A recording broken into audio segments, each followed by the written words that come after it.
What is an opinion paragraph?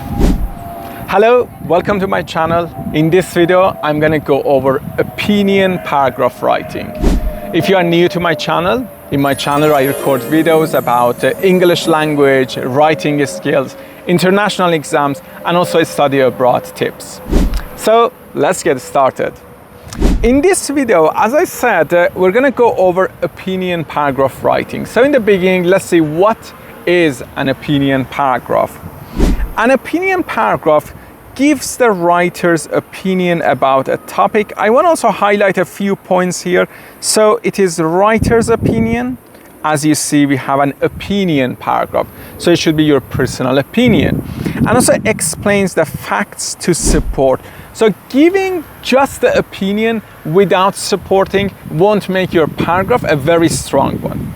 And also you should present a strong case that makes the reader think about the issue. For example, you share your opinion about a specific topic, about global warming.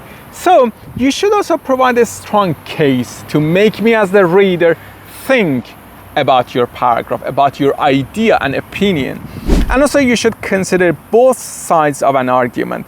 Also here, this is important because sometimes when people or students, they write an opinion paragraph, they just focus on one part and they forget the opposing idea. So it makes the writing probably one-sided, so it might be that much strong.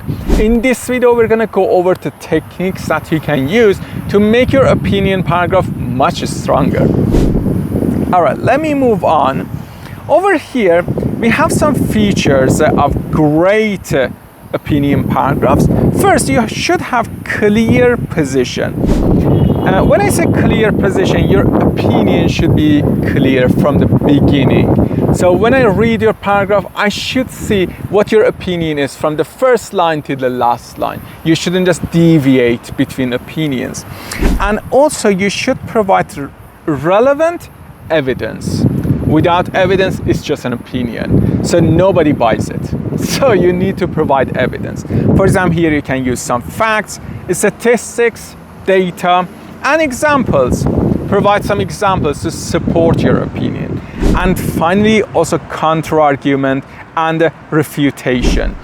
It is also important. When I say counter-argument, for example, there is an opposing idea, a completely different idea, you support this one, but somebody opposes or a group opposes that idea. Bring that idea up, mention it in your paragraph, and then you should say that why that idea is not a good idea. So that is a technique you need to use in your paragraph. Let me move on. Here we have using strong facts. I'm going to go over the importance of credible facts. So when you provide facts, it should be just credible. So the facts from academic resources or the facts that have been mentioned in academic area. And also you should integrate facts smoothly. So there should be a connection between your idea and the fact. So your idea comes in and the fact here, so they should be connected to each other. For example, here, according to recent studies, students in online courses outperform those in traditional setting by 30%. So over here, we have a clear example, a clear fact to use in our paragraph. Let's talk about also counter-arguments and refutation. Over here, let me just define counter-arguments. So let me also change the color. So it should be better now defining counter-arguments.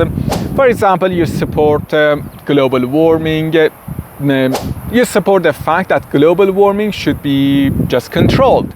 But there are some people that believe it might not be controlled, or people don't need to just control it. So you need to just mention that opinion. Also, although you don't agree with that one, you need to mention it in your paragraph.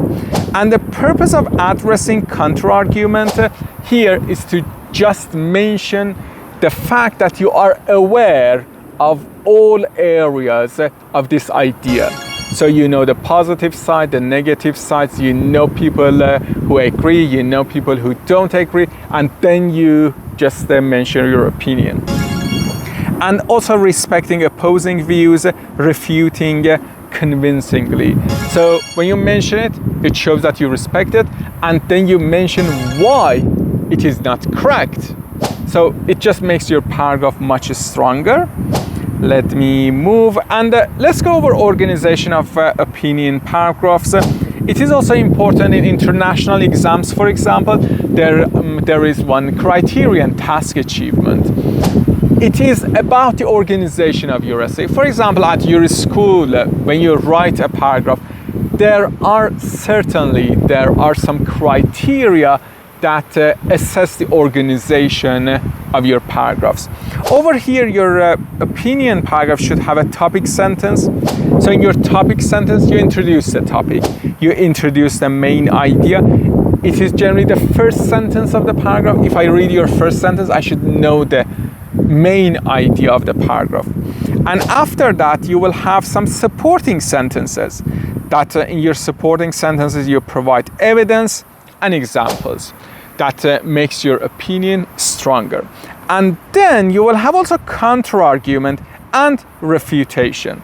Counter-argument, as we discussed, you address the counter-argument and then you refute counter-arguments, and finally you will have a concluding sentence. In your conclusion, you summarize and restate the importance of the matter and also your opinion.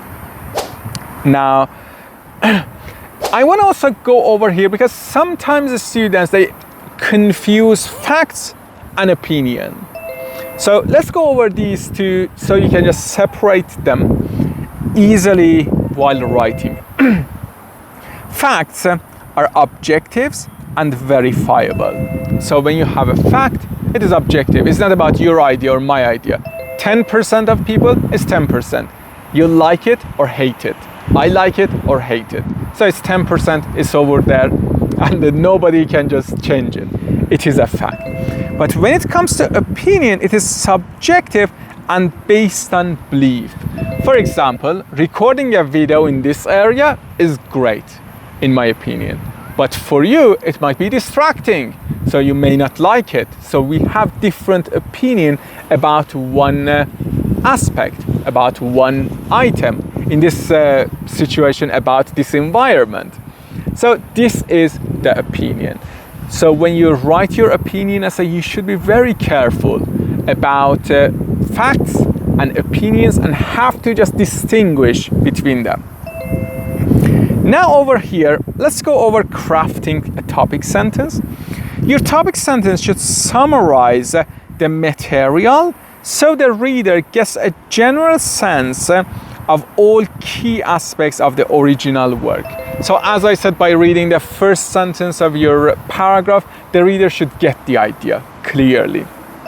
And you shouldn't discuss in great details any single aspect. I'm going to just highlight a single aspect of the work, and do not neglect to mention other equally important points. So it is just a topic sentence. You don't need to just provide all the details, all the examples in your first sentence.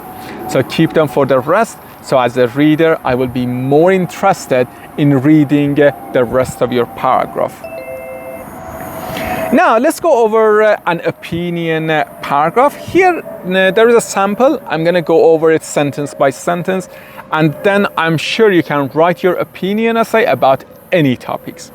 So over here, in my opinion, so I mention my opinion, the reader will understand it's my opinion, it's not a fact. Online education provides more flexible learning opportunities than traditional classroom settings. So by reading this one, I know the opinion of the writer. I know that the writer will support online education, and most probably there will be a part about traditional schooling and why it is not a good option in, let's say, 21st century. Now let's move on. So first here, First, online educate. Let me just do it like this. Online courses allow students to learn at their own pace, which is particularly beneficial for those diverse learning. Okay, one example here to support. And then additionally, Over here, as I said, we have our first example, first supporting sentence here. So we support the idea that we have provided in our topic sentence. And then over here, we have the transition word. Additionally, the availability that we have, another example that we have. However, over here, it's an important one. However, modern platforms offer virtual classrooms. Okay, let me just go before that. Okay, this part. This one is a counter-argument. Some argue that online education lacks the interactive element of face-to-face interaction. So it is a counter-argument here. It's the opposing idea. This idea says why traditional schooling, traditional education is better. So the writer mentions this. And then, however, this is called refutation. So you say why that is not a good idea, or why online education is better in this case. Modern platforms offer virtual classrooms and forums that foster communication among students and instructors. So yeah, that's right. Some people think that there is more interaction, but here modern platforms just get rid of that flaw. And then finally, over here, this is our concluding sentence. Therefore, while some drawbacks exist, again, we mentioned that there are some drawbacks. The flexibility and accessibility of online education makes it superior choice for many learners. Here we talk about flexibility and accessibility. So in the two sentences here, two supporting sentences, I'm highlighting them. We also mentioned flexibility and also accessibility. And then in the concluding sentence, with two words, we just restated our idea. So it's a very strong opinion paragraph. If you write like this, in any exams, school exams, university exams, quizzes, international exams, you will get a very, very good score in those exams or assessments. Now there are some quick tips that I want to share with you. Use persuasive language and also transition words. As I also mentioned in the previous one, maintain formal tone. So when you write an opinion paragraph, generally you write at a school or you write for an international exam. So the tone should be formal. You're not writing to a friend. You're writing to a professor. You're writing to a teacher. So you need to just keep it in mind while you're writing. And avoid slangs and colloquial expressions. The words, language that you use with your friends. For example, if I want to just greet my friend, I would say, "What's up?" But in formal writing, I won't use "What's up." I use, for example, probably, how are you? Or how do you do? And so on. It was just an example to show you the difference between formal and informal language. So make sure that you pay attention to that. Let's go over vocabulary a bit together. Use precise and varied vocabulary. So don't repeat one word several times. So instead, use some alternatives and some synonyms. And also try to use specific, precise vocabulary, accurate words. Don't generalize it. For example, here we have beneficial, advantageous, drawbacks, superior. In our previous paragraph, we had these words. And also use linking phrases. For example, we had in addition, contrastingly, as a result. So these phrases link your sentences. If you don't use them, it's like one sentence here, one sentence here. There is no connection to connect them. But these words, linking words, work like a paste. Stick them together. All right, let me move. And also about the grammar. Generally, students, they forget subject-verb agreement. So always after writing your opinion paragraphs, try to read it again to see if your subject and verb agree with each other. It means, for example, he goes, they go. So pay attention to those subject-verb agreement. Use complex and compound sentences. Compound sentences, for example, you can use fanboys to connect the two parts of to complete sentences, and also complex words, for example, using subordinating conjunctions. In another video I recorded on my channel, I explained them in detail. And also very sentence structure for readability. Don't use just short sentences. Don't use just long sentences. So have a variety, short, medium length, and long sentences. And also over here, practice writing opinion paragraphs regularly. So you need to practice a lot. It doesn't just work out with one day, just writing. So you need to write a few, and then it will become a normal and natural part of your writing. And get feedback from your friends or probably your teacher. So when you write it, give it to your friend to read it and give you feedback. Without feedback, you may not know what's wrong, what's right, what you need to do more, what you need to just revise. And so keep a vocabulary log and the useful words and phrases. For example, when you see something, for example, in this video, you've seen in addition, additionally. So write it down, and later it will just go to your active mind and you can use it in your paragraph writing automatically. And that's it. Hopefully it's been helpful. And if you like the video, don't forget to like, share with your friends. I'm sure some of your classmates, some of your friends may benefit from this video. That's the purpose that I've recorded this video, to help a lot of you. And comment in the comment below. So if you want to just learn about anything specific, write in the comments. It will just give me the inspiration to record new videos. As I told you earlier, if you're new to my channel, in my channel I record videos about international language exams, about English skills, and also study abroad tips. So don't forget to subscribe to my channel, and I'm looking forward to seeing you very soon in my next video.